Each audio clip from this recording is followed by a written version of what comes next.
Now, on to another matter. Legal issues. Today, our spotlight is going to be on assured return schemes. These are back in fashion in a big way when developers have trouble raising funds. Who do you go to?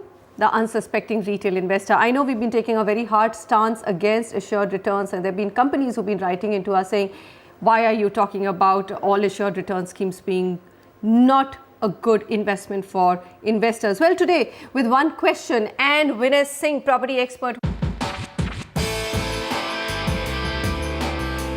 Vinay, thank you very much for joining in. We've got Anil Bhamri on the phone line with us. Anil, go ahead with your question. Hello. Hi, Anil, go ahead. What's your question? Hello, sir.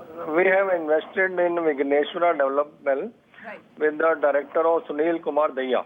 Absolutely, right. We have invested in July 2010 and annual 12% interest they were paying on our investment of 13 lakh. Okay. And till March 2013 we have received the checks, and after that they have given the check but they have bounced, and previously it was referred to DOR, and now they have sent that it is payment stopped by the court order. Okay. And we are invested 13 lakh and no interest is being paid. We are the retired employee and we are getting the regular income monthly checks. Okay, so what enticed you to invest in Vigneshwara? Was it the percentage of returns, 12%? Did that seem exciting, sir? 12% tax is also being deducted, and they have also charged the service tax from us. All right. Now, we do know that Sunil Daya, the managing director, as you named him, was arrested in November. I don't know what's happening. Where is he? Is he out on bail, etc.? We couldn't find that out. But this is generally the story. If you take high risks, I mean, that 12% numbers would have been very exciting, Vinay. But it's and it's a retired gentleman, so my heart goes out for him. But what does he do now? Is there any way out? Well, if it's just a simple case of check bouncing, then you have multiple options. You could file a case in the criminal court. It's a criminal offence against under Negotiable Instruments Act. Alternately, you could also file a case of cheating under 420 of the Indian Penal Code. Now, these are all fine, but if we are now given to understand that there's a court order which prevents him from doing it, then perhaps there's a larger issue there. So you'll have to find out in what case there is a court order. And if you want your money back, and many others like him, they would probably have to join and intervene in that particular suit as interested parties. Okay, so Vinay, it what doesn't happens? appear to be... Vinay, what happens? Pardon? I mean, it seems that the developer has overextended himself. His properties are not constructed. They're lying semi-constructed, and he's obviously, under duress. Now, what happens? Isn't it a case of just simply having to write off your money because there is no way to get back money here? Yes, there is no easy way to get back money, and this is not a property transaction, it's a loan transaction. Either you have lent him money or he has agreed to rent it out and pay you, so it's a monetary transaction. So it's an entirely different ball game, and it's not going to be easy to get that money out given the circumstances that he's in deep trouble. So if it is possible to file a criminal case, that would be one way of putting pressure. The criminal case does put pressure. If you can get a cheating FIR filed, that also would put pressure. All right. But I suspect this is going to be a long story. It's not going to be easy getting that money back. No, long story. In fact, he's already been arrested once, and I'm sure it has been done because some investors have filed a case against him and he's not got his money back. So, I just want to delve on this a little bit, Vinay, because, we may keep saying that please be extremely careful with that 12-13% assured return schemes which are floated by developers in the market. And irrespective of whether the developer is a branded one or not branded one, I'm just not comfortable with these kind of schemes. Am I wrong there, or being overly circumspect? Absolutely not. These schemes are made to entice you, and if you get enticed, then you're going to land up in trouble one day or the other. So I don't think it's very wise to go in for these schemes. Better you look for your own kind of person to rent it out to, because everything now, all your eggs are in one basket. Your property is also there, and your income which is linked to that property is also in his hands. It's not a very nice situation. At least the very least you could do, spread your risk. Have somebody you've identified or you've located to give the property out on rent to. Even if you get a little lesser than what the developer or builders promising you, I think that's a better thing to do. All right, so assured return schemes, absolutely a no-no. In fact, if you're so hell-bent, and I've also got questions from people who say we know the developer, because these are all high net worth investors at the end of the game. Ask them the question, is there an escrow account created by your company to ensure that the money collected by you in the assured return scheme is used for that project alone? That's a very big question to ask. Also ask them, what are the developers doing to ensure that the project is getting built on time? Is the project currently meeting its specified construction milestones? Check out, does the company have a past track record where they have actually collected money from retail investors in assured returns and actually honored every commitment made to investors? You know, you ask these three questions and you will probably find that there is nobody who is raising money will be able to give you an answer for those three questions. And the ones who can give you the answers don't really need to come to retail investors to raise money. All right, Yogesh Vispute on the phone line with us. Yogesh, sorry to keep you waiting, but go ahead with your question.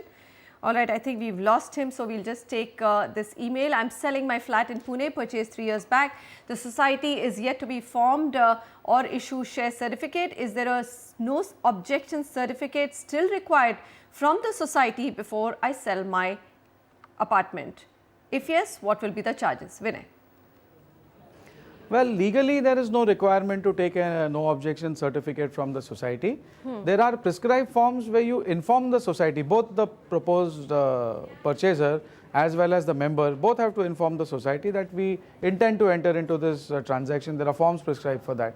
However, I personally always advise my clients that it's better to take the NOC from the society and a no dues certificate at the same time to avoid any form of future disputes.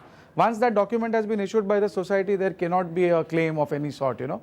But we do see in cases where NOCs have not been obtained, that later on societies stand up and say, oh, there was something due on account of a repair fund or on account of some other dues and things like that. So better to be safe and take that NOC. All right, fair enough. Jitendra Rustagi sends his, okay, he's on the phone line with us. I'm getting really confused today. Jitendra, go ahead. What's your question? Yeah, hi. My question is, actually I purchased a flat in 2010 from Exotica and in Indrapuram. And actually recently from an actuary I got to know that it is actually a 3 BHK flat. And on the registry, like he told me that it was mentioned, the map was showing it as a 2 BHK. So now there are basically 2 or 3 queries I have. First is that what is the process to get it changed from on the registry paper from 2 BHK to 3 BHK, number one. Okay. Second is what steps should I take to get it changed, and second, who would bear the cost for this? All right, so Jitendra, the square foot area or the total area of the flat is the same. You're just saying in the plan, instead of 2 bedrooms, the builder has now made 3 bedrooms? So frankly speaking, it is because there is a clubhouse like down my flat. It is a first floor flat. So actually I have not reconfirmed the area which he initially told me. Okay. So I need to, I think, take some advice from any like professional in this area. But as of now, I just this is my first query. So okay, what steps should I take?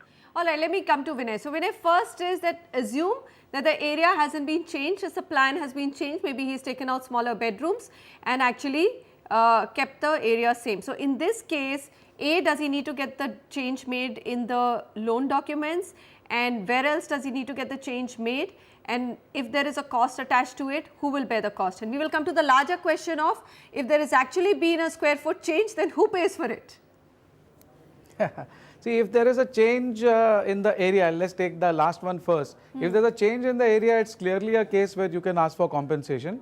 So you have those various options open to you of going to consumer forum and asking for compensation, etc. But assuming that the area has remained the same, if the plan has been changed, then even as per you should have checked first of all with the official plans, with the approved plans, that what you are buying is what has been approved or not. Now, if you start taking any action, the authority will ask you to revert back to the original plan. So you must bear that in mind. It is not possible to regularize a change like this without making a formal application to the building proposal department. Now, whether or not they will accede to that particular request itself is a different story. So, you would need to consult an qualified architect who will guide you on all these points, that what exactly is the change, whether such a change could be permissible and would be regularized by the concerned department or not, depending on what the change is. So, he would guide you there. But largely I feel, you know, if walls have been knocked down and layouts have been changed, generally the authority would say you please revert back to what is the approved plan. So, there is an element of risk there that you would face, that you might find that your 3 has got converted back to a 2. Good Lord. Well, I hope that doesn't happen. All the best to you, sir. And hopefully your problems will get resolved. It's easier than what it looks right now as we speak. We're just telling you the worst case scenario, but be prepared. Vinay Singh, thank you very much for joining us to take all our legal questions. Always a pleasure to have you with us.